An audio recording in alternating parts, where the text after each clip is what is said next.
Terus kita mungkin galang dana itu untuk bantu Niki nanti. Nah, nggak mungkin saya makan juga.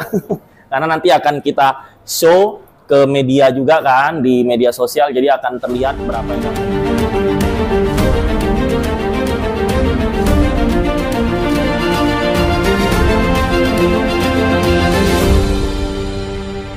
Hari ini seperti biasa saya selalu mendukung Nikita Mirzani ya, karena saya punya rasa empatik aja, kasihan sama dia, apalagi dia seorang wanita di dalam tahanan, anaknya 3 di luar. Jadi ya kalau bukan kita sesama orang entertain, siapa lagi yang mendukung dia? Apalagi saya lihat orang-orang yang di follow dia di Instagram rata-rata nggak pada dateng. Nah, cuman si Dr. Oki sama Lucinta Luna yang dateng. Jadi kalau dari saya, unfollow aja itu semua Nikita Mirzani yang nggak datang buat lo di Instagram tuh, di media sosial kan, buat apa gitu. Karena nggak menguntungkan juga gitu. Nggak tahu sih kalau dari belakang mungkin ada supply ngasih makanan atau apa. Sebenarnya kita bukan teman dekat ya, tapi beberapa kali pernah berkomunikasi lewat chatting, ketemu juga gitu. Tapi setelah ada kasus ini kan agak susah berkomunikasi gitu. Karena Niki beberapa kali ya... ngelihat video saya di media sosial, dia kadang nge-like, kadang saya belain dia gitu. Cuman saya kalau ngebela Niki itu yang real gitu, nggak mengada-ada gitu. Kadang kan ada orang ini pasti bebas, tapi kan kita lihat kasusnya dulu gitu. Kalau Niki terkena kasus pencemaran nama baik ya dia bisa bebas dan nggak ditahan. Tapi ini kan pasalnya kuat, berat banget gitu. Jadi agak susah kalau buat Niki buat bebas gitu. Apalagi ada huru-hara gitu. Jadi kayak kalau huru-hara di persidangan itu nanti ancaman hukumannya bisa, tuntutan hukumannya bisa berat banget itu gitu. Itu yang saya takutkan gitu. Jadi ya apapun ceritanya saya tetap dukung dia aja gitu. Karena kasihan lah kan, ibarat kata kalau misalnya adik kandung kita perempuan di posisi dia, minggu lalu aja saya lihat abangnya nggak ngelihat dia sampai keluar karena nggak tega lihat adiknya dikerumuni sama JPU kan gitu. Jadi saya juga merasakan hal itu gitu. Jadi kayak lebih ke empatik sih gitu.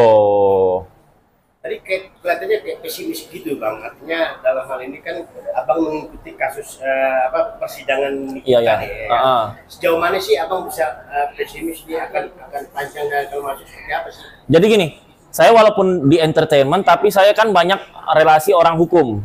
Ya kan, saya ngobrol dengan 4 pengacara Raja Gladys, saya ngobrol dengan pengacara Palbo Benua, terus teman-teman saya anak hukum gitu, terus saya juga dapat sounding dari 2 jenderal yang saya nggak bisa sebutkan yang memantau kasus si Niki ini gitu. Jadi memang kita kalau ketemu tuh suka ngomong tentang hukum gitu.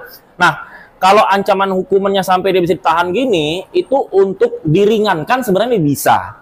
Tapi kan karena ada huru-hara ini dari fansnya yang nggak semua, ada fansnya yang elegan, ada fansnya yang alay. Nah yang alay ini kan membuat huru-hara dan rusuh. Dan Niki juga kemarin itu sampai melawan JPU dan membentak-bentak hakim. Jadi itu susah untuk diringankan dan dilepaskan lagi. Tadinya awalnya saya selalu bilang Niki pasti diringankan, Niki diringankan. Tapi kan syaratnya apa? Itu terkait dengan harus berperilaku sopan, perempuan, masih muda dan masih harus bekerja, punya tanggungan anak, itu kan bisa meringankan. Tapi dengan adanya huru-hara ini, yang 4 tadi itu jadi kayak ketutup. Pasti hakim dan JPU udah baper gitu. Apapun ceritanya kata orang, nggak boleh hakim itu harus via teoritis dan praktek sesuai hukum yang berlaku yang dipelajari di sekolah dan di kampus mereka dan pengalaman mereka. Tapi tidak, karena kita ini sebagai manusia punya rasa sensitif. Jadi ketika hakim memutuskan itu, dia bukan hanya berdasarkan teoritis dan berdasarkan praktek dan pengalaman, tapi juga berdasarkan sensitivitas dari hati gitu. Jadi itu ngefek buat masa tahanan Niki yang tuntutannya itu nanti tinggi gitu. Jadi banyak banget pengacara tuh ngomong ke saya, ini tuntutannya tinggi Satria. Iya, emang nggak bisa diringankan karena udah ngamuk-ngamuk begini gitu. Jadi banyak banget lawyer ngomong ke saya, itu bisa-bisa nanti tuntutan hukumnya 12 tahun, vonisnya bisa 8-7 tahun. Dan rata-rata semuanya ngomong begitu. Gitu. Nah, terkait dengan huru-hara, terus ada perlawanan dari Niki sendiri kan, itu kan memang terpancing mereka. Artinya, kalaupun tidak terpancing, seperti apa gitu? Nah, jadi gini, kalau kita sudah jadi terdakwa dan duduk di bangku pesakitan, otomatis pengadilan itu kan ibarat kata kerajaan. Kita sebagai tamu kerajaan, kita harus nurut aturan di kerajaan itu. Jadi kita memang kalau sebagai terdakwa itu udah nggak bisa kita yang benar, nggak bisa. Kita itu memang harus legowo, harus nurut, harus patuh. Kalau memberikan bukti untuk membela kita pun pakai kesopanan, nggak bisa langsung huru-hara begini, putar begini gitu. Itu nanti bisa memberatkan hukuman kita. Jadi kalau memang tidak mau menuruti regulasi dari pengadilan dan pihak kepolisian, jangan terjerat hukum. Simple hidup itu, gitu. Ya kalau jadi saya sama ada salah satu selebritis senior juga, kita sih punya planning, tapi ini belum, masih tadi malam meetingnya. Kita punya planning, kita mau mengumpulkan netizen untuk memberikan sumbangan. Nanti sumbangan itu akan kita kasih ke pengadilan untuk supaya Reja Gladys, ini duit lu udah kita ini nih, udah kita balikin, bebasin nih kita gitu. Walaupun prosedurnya nggak bisa seperti itu kan. Ya minimal duit itu nanti bisa berguna buat Nikita Mirzani. Gitu. Itu planningnya kita, tapi belum terlaksana. Itu planningnya kita, itu nanti kita mulai gaungkan ketika mau vonis, mau tuntutan gitu. Jadi dari kita ya cuman bisa melakukan itu, dan untuk pihak Nikita ya sama penasihat hukumnya sama fans-fansnya juga jangan buat huru-hara, jangan memberitakan fitnah hakim di sogo apalah, karena nanti kalau misalnya hakim baper nanti Nikita hukumannya 15 tahun loh. Itu kan ini hakim ini kan pasti mantau media sosial nih gitu. Kenapa kasus persidangan orang lain tenang-tenang saja, kok ini huru-hara? Ya udah tok 15 tahun gitu. Jadi saran saya jangan, saya udah berkali-kali bilang huru-hara ini harus diredam, kalau enggak ya kita udah kalah gitu loh. Kita udah kalah, mau gimana lagi gitu. Oke, harapannya ke depan seperti apa nih Bang Satria untuk tiketnya sendiri? Nah, seperti apa?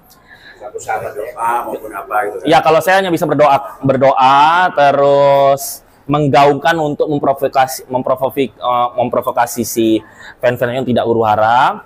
Terus kita mungkin galang dana itu untuk bantu Niki nanti. Nggak mungkin saya makan juga. Karena nanti akan kita show ke media juga kan, di media sosial. Jadi akan terlihat berapa yang data yang masuk. Insya Allah kita lakukan pada saat nanti mau vonis. Saya tadi malam udah meeting dengan salah satu artis senior juga. Nah, buat Niki kalau nanti ditahan, terus keluar, saran saya keluar negeri. Kabur aja dulu. Kenapa? Karena kalau dia kabur aja dulu, dia bisa menyehatkan mentalnya, dia kerja yang bagus, tidak usah di entertainment lagi, jadi dia akan jauh dari kasus-kasus seperti ini, gitu. Karena kalau di luar negeri nggak ada yang kenal kan, gitu. Jadi mau pakai sandal jepit juga bebas, mau kerja halal apa aja bebas, tidak memperdulikan orang julid, mental sehat, ya kan? Mungkin awal-awal dia bisa ngirim duit ke anaknya dulu, nanti next anaknya udah kuliah bisa ikut ke luar negeri, gitu. Jadi kalau untuk menyehatkan mental, jangan ketemu orang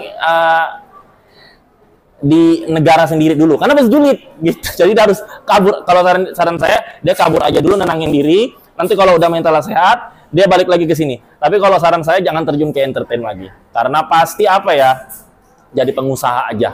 Karena pasti lebih banyak duitnya. Kalau entertain nggak pasti kan, nggak bisa sampai hari tua gitu. Kalau nggak bisa sampai hari tua, ketika pengeluaran kita tinggi, akhirnya tuh, ada yang jual narkoba, ya kan? Ada yang pemerasan, ada yang money laundry gitu. Jadi kalau untuk terhindar dari 3 hal ini, jangan terjun ke entertain lagi gitu. Oke, terima kasih.